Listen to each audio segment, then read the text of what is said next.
Merhaba değerli izleyenlerim, Yemek Rehberi kanalıma hoş geldiniz.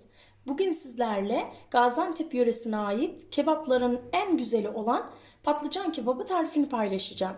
Buyurun orijinal tarifin yapımına başlayalım. Öncelikle köftesinin kıymasının yapımıyla başlayalım. Kuzu kıyma kullanacağım. Dana da tercih edebilirsiniz. Kıymanın yağlı tarafı kullanılır. Arkadaşlar şöyle bir 700-800 gram kıymam var yağlı. Bunun üzerine 1 çay kaşığı karabiber, 2 tatlı kaşığı kırmızı pul biber, 1,5 çay kaşığı tuzum var. Bunu ilave ediyorum. 1 tatlı kaşığı biber salçası ilave ediyorum.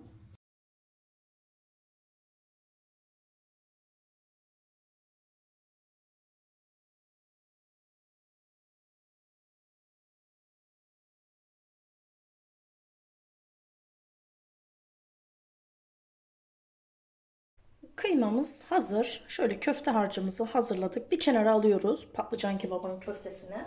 Patlıcanlarımı doğramakla başlıyorum. Öncelikle kapak kısmını alıyoruz.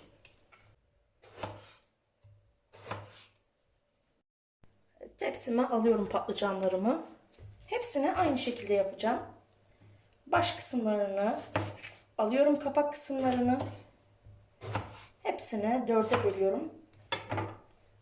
Zaten hepsi aynı büyüklükte hemen hemen.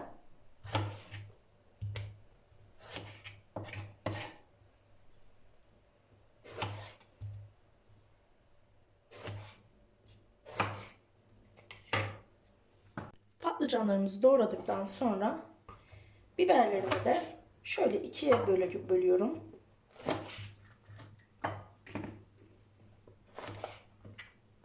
Bu küçük olduğu için hiç bölmüyorum.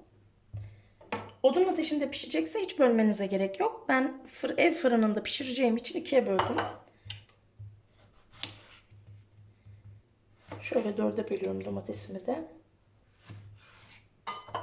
Aynı şekilde yanına ekliyorum. Domates biberlerimi şimdilik kenara alıyorum. Hazırlar. Şimdi süzeyime tekrar patlıcanlarımı alıyorum tepsimden. Tepsimde rahat çalışabilmek için. Gaziantep'te borcamlar falan çok tercih edilmez kebaplarda arkadaşlar. Gerek ev fırınında gerekse odun ateşinde pişecekse dahi böyle çelik, alüminyum tepsiler tercih edilir.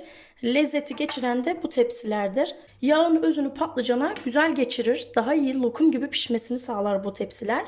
Şimdi dizmeye başlayabiliriz patlıcanlarımıza. Şöyle birazcık sade suyum var ılık. Bunu yanıma alıyorum. Köfteleri yaparken bana kolaylık sağlayacak. Herhangi bir patlıcanımı alıyorum. İki yanını ıslatıyorum. Elimi de ıslatıyorum. Köftesini alıyorum elime. Şöyle yuvarlıyorum. Büyüklüğünü istediğiniz gibi ayarlayabilirsiniz. Daha küçük de ayarlayabilirsiniz. Daha büyük de ayarlayabilirsiniz.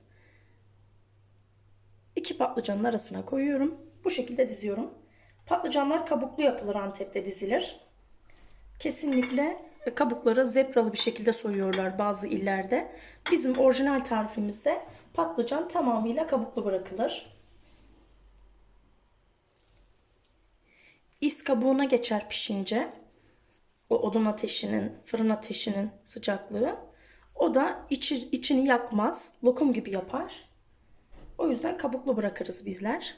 Yine top haline getiriyorum. Hafif bastırıp yapıştırıyorum. Patlıcanıma böyle dibi dibine diziyorum yan yana arkadaşlar. Elimi suya batırıyorum. Daha kolay yuvarlanması için. Bir kere sıkıyorum şöyle elimde.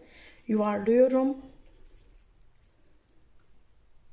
Güzelce patlıcanıma yapıştırıyorum. İyi yoğurduğumuz için zaten çabuk şekil alıyor bakın. Güzel de yapışıyor patlıcana. Tepsinin şeklince de diziyorum.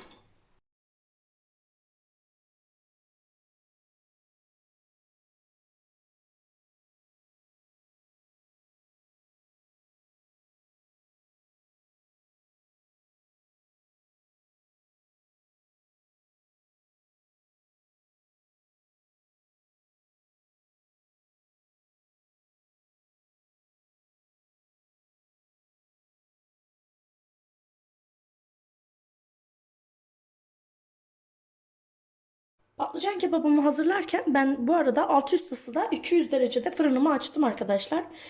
Kesinlikle önceden ısıtılmış olması gerek. Harlı ateş olması gerek fırının. Şimdi sosunu yapabiliriz. Sosu için şöyle 1 tatlı kaşığı biber salçası ekledim. 1 çay kaşığı tuz ekliyorum. Su ekliyorum. Ve parlaklığı için patlıcanların 2 yemek kaşığı yağ ekliyorum. Sıvı yağ. Salçayı iyice açıyorum.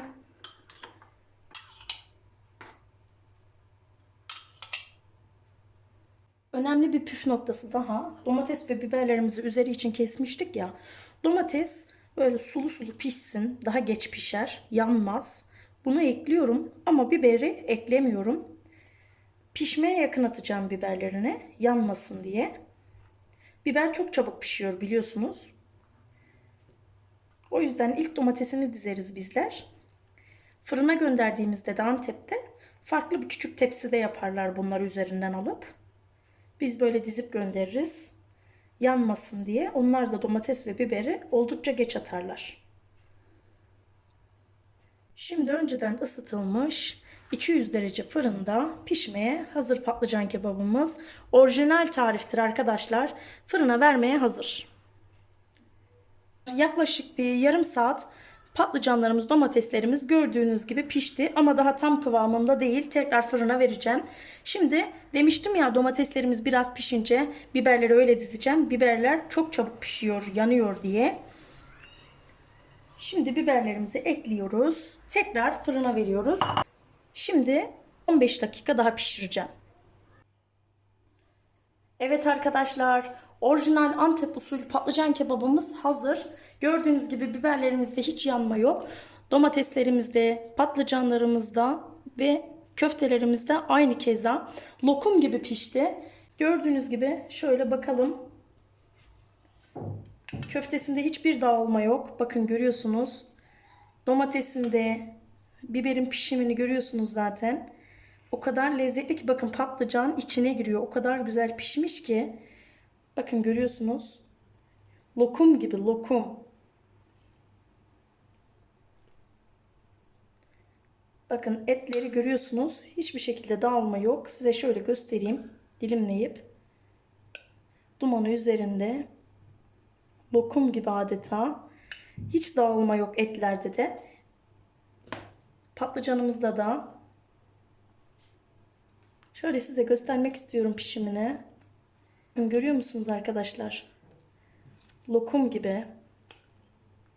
Bakın kabuğunu bile soymadan şöyle sizlere göstermek istedim pişiminin ne kadar harika olduğunu. Et de aynı şekilde. Şöyle size içini göstereyim.